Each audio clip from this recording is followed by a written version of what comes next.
উফ, কি প্রচণ্ড গরম। আর এই গরমে একটু রোদে বেরোলে ত্বক একেবারে ট্যান, সে তো আছেই, এছাড়াও ঘামাচি, অ্যালার্জি, হিট র্যাশ, বড়দের বাচ্চাদের প্রত্যেকেরই একদম অবস্থা খারাপ। তবুও আমাদেরকে সুস্থ থাকতে হবে, আর সুস্থ থাকার জন্য প্রচুর পরিমাণে জল খেতে হবে। অনেক সময় শুধু জল খেতে ভালো লাগে না, শুধু শুধু আর কত জল খাওয়া যায়, তার জন্য আমাদেরকে এমন কিছু ফল যেগুলোর মধ্যে প্রচুর ওয়াটার কন্টেন্ট রয়েছে সেগুলো খেতে হবে, যেমন তরমুজ, ডাব। তো আজকে আমি তরমুজটা কাটছিলাম, কেটে ফ্রিজে রাখা ছিল, খাবো বলে বের করে রাখতে পারলাম, তোমাদের সাথে এটা নিয়ে একটু কথা বলি। তরমুজে কিন্তু প্রচুর পরিমাণে জলের ভাগটা রয়েছে, তো এটা খাওয়া কিন্তু শরীরের এখন খুবই ভালো। আর ঠান্ডা ঠান্ডা তরমুজ ফ্রিজ থেকে বের করে গরমে খেতে তো অসাধারণ। তারপরে এটাকে যদি একটু শরবত করে খাওয়া যায় ঠান্ডা ফ্রিজে রেখে, তার তো কথাই নেই। প্রচুর পরিমাণে পুষ্টিগুণ রয়েছে, তাই ভাবলাম তোমাদের সাথে একটু কথা বলি। আমরা প্রত্যেকেই জানি, এগুলো খুব সাধারণ জ্ঞান, এগুলো আমাদের প্রত্যেকেরই রয়েছে। এর মধ্যে প্রচুর পরিমাণে ম্যাগনেসিয়াম, পটাশিয়াম রয়েছে, আর সবচেয়ে যেটা রয়েছে সেটা প্রচুর পরিমাণে জল বললাম, আর রয়েছে প্রচুর পরিমাণে অ্যান্টিঅক্সিডেন্ট, যেটা কিনা ফ্রি র্যাডিক্যালসটাকে আমাদের শরীরে উৎপন্ন হতে প্রতিরোধ করে। প্রচুর পরিমাণে ভিটামিন এ থাকার জন্য এটা আমাদের ত্বকের ছিদ্র অর্থাৎ ওপেন পোর্সগুলোকে মিনিমাইজ করে, আর এক্সট্রা যে আমাদের অয়েল সিক্রেশন হয় সেটাকে নিয়ন্ত্রণ করতেও কিন্তু সাহায্য করে। এর মধ্যে থাকা অ্যাসিড কন্টেন্টগুলো কিন্তু আমাদের ত্বককে রেডিয়েট করে, আর এর মধ্যে যেহেতু প্রচুর পরিমাণে জল থাকে, এটা খেলে আমাদের শরীরে একটা আর্দ্রতা বজায় থাকে। আর্দ্রতা বজায় থাকলে কিন্তু মানে শরীরে আমাদের কোলাজেন যে তৈরি হয় সেটা কিন্তু খুব তাড়াতাড়ি তৈরি হয়। কোলাজেন আমরা জানি আমাদের স্কিনের ইলাস্টিকের কারণ, যেটা আমাদের ত্বককে টান টান রাখে। তো প্রচুর পরিমাণে যদি তরমুজ খাওয়া যায়, তরমুজ খাওয়া যখন জল খেলে শরীরে যদি আর্দ্রতা বজায় থাকে, তাহলে কিন্তু আমাদের শরীরের মধ্যে কোলাজেন প্রোডাকশনটা খুব বেশি হয়, এবং যার জন্য আমাদের স্কিনটা টান টান থাকে। আগেই বলছি অ্যান্টিঅক্সিডেন্ট সমৃদ্ধ হওয়ার জন্য এটা ফ্রি র্যাডিক্যালসকে প্রতিরোধ করে, যেটা কিন্তু আমাদের ত্বকে বার্ধক্যের চাপ বা বলিরেখার জন্য দায়ী। তো সেটা থেকে আমরা মুক্তি পাই। এর মধ্যে থাকা সিট্রুলিন নামক অ্যামিনো অ্যাসিড যেটা রয়েছে, সেটা কিন্তু আমাদের কিডনি এবং বিভিন্ন অর্গানের সাহায্য করে, সিস্টেমটাকে ভালো করে আর কি। এছাড়াও এটা ডান স্কিনের জন্য খুব ভালো। এছাড়া এটা ব্রণ অ্যাকনের জন্য ভালো। রোদে পুড়ে যাওয়া ত্বককে সানট্যান রিমুভ করতে কিন্তু তরমুজের রস উপকার। আর এটা প্রচুর পরিমাণে বিটা ক্যারোটিন সমৃদ্ধ। এই যে লাল অংশটা না, এর মধ্যে প্রচুর পরিমাণে, এটাই কিন্তু বিটা ক্যারোটিনের উৎস আর কি, এই জায়গাটা। তবে শুধুমাত্র যে এটা উপকারী তা না, এই নিচের যে পার্টটা থাকে না, মানে গ্রিনের পরে এই যে সাদা পার্টটা, সেটাও কিন্তু উপকারী। সেটার মধ্যেও অনেক রকম ভিটামিন মিনারেলস এগুলো থাকে। তো আমরা তো সেটা খাই না, কিনে শুনেছি অনেকে সেটা দিয়ে তরকারি করে খায়। যাই হোক, আর প্রত্যেকটা সবজি বলো ফল বলো যেমন স্বাস্থ্য রক্ষায় উপকারী, সেরকম কিন্তু এগুলো সৌন্দর্য রক্ষাতেও অনেক অনেক ভূমিকা পালন করে। তো চলো কয়েকটা খুব বেসিক ছোট্ট টিপস আমাদের বলবো, যেটা কিনা আমাদের সৌন্দর্য রক্ষায়।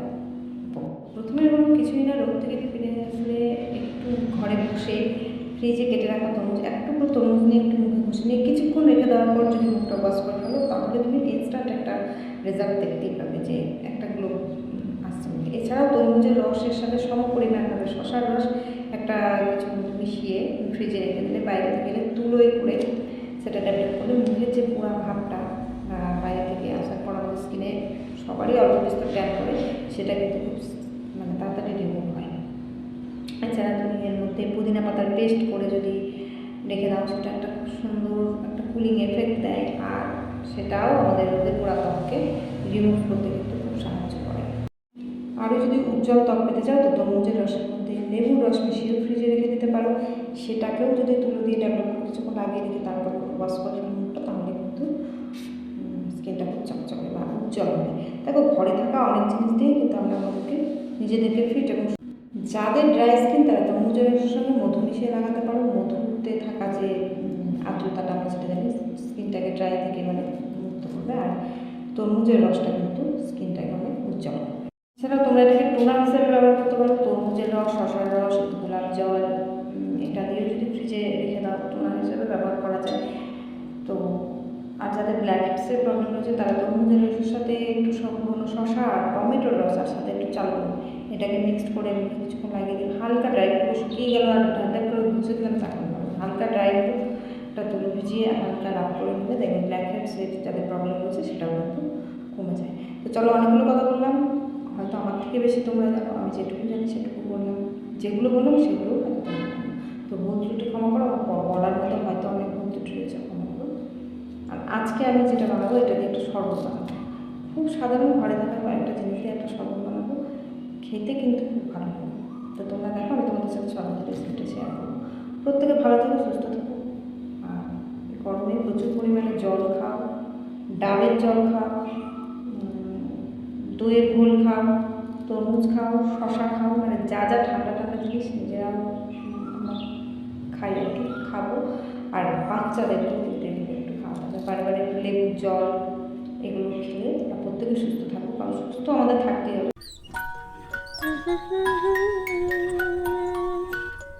তো দেখো, প্রথমে তরমুজটাকে ছোট ছোট টুকরো করে কেটে নিতে হবে। এইভাবে যদি তরমুজটা কাটা যায় না, তাহলে খুব তাড়াতাড়ি কাটাও হয়ে যায় আর খুব সুন্দরভাবে পিসগুলো বের করা যায়, খুব সুন্দর তাড়াতাড়ি হয়ে যায় কাজটা।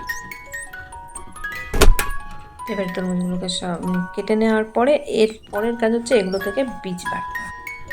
ভেতরে প্রচুর বীজ রয়েছে, এগুলোকে বার করতে হবে, ভীষণ টাফ কাজ আর একটু বিরক্তিকর বটে,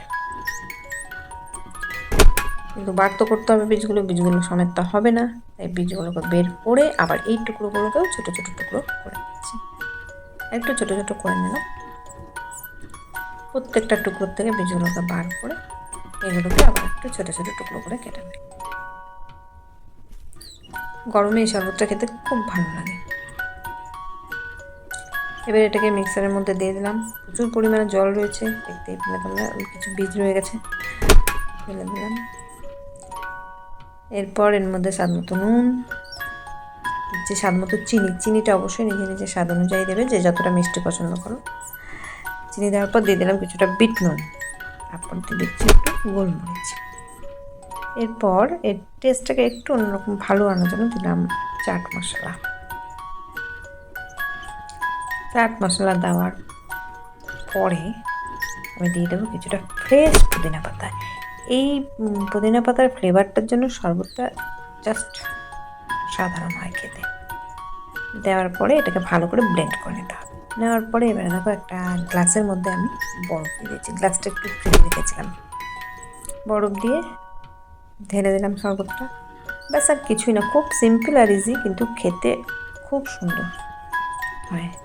এরপরে এটা ঢেলে দেওয়ার পর এর উপরে কিছুটা ফ্রেশ ছোটো ছোটো করে কাটা তরমুজ দিয়ে দিলাম। যখন শরবতটা খাওয়ার সময় মুখে 2-1 টুকরো তরমুজ করবো, খুব ভালো লাগবে।